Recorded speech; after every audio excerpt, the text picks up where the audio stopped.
Yo, it's Lux from Server.pro and welcome to this tutorial in which I'm going to show you how to generate a Nordic world using the Nordic Reload plugin.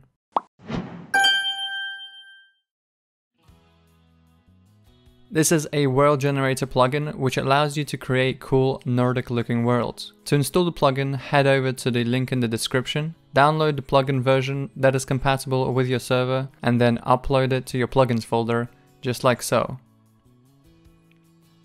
Once you've uploaded it, restart your server and then you're ready to go. Now, as you can see, I've also got multiverse installed, as that plugin will allow us to generate and teleport to that world. There is of course a way to generate this Nordic world as your default world too. I'll be showing you how to do it both ways.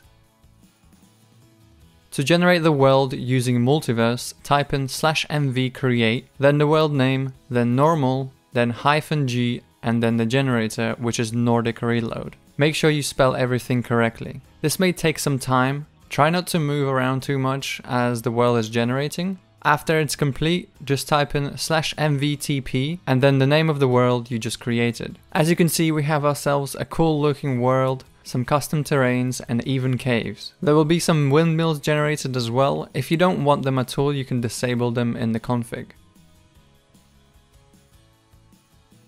Now let's generate this world as our default world so we don't have to use multiverse at all. Go back to your server panel, stop it, and then delete all the worlds which you don't need. I will also go ahead and delete the multiverse plugin since we're not going to be using that to generate the Nordic world.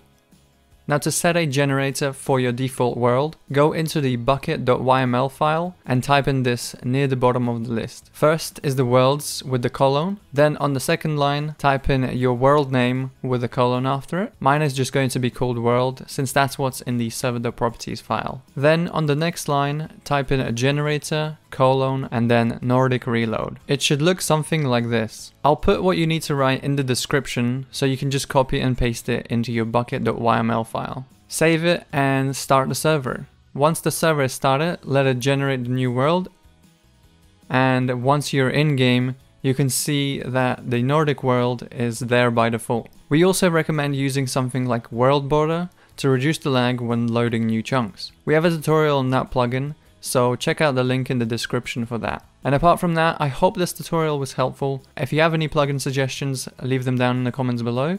And if you're having any issues with anything, contact our support team. Thank you for watching and I'll see you in the next one. Goodbye.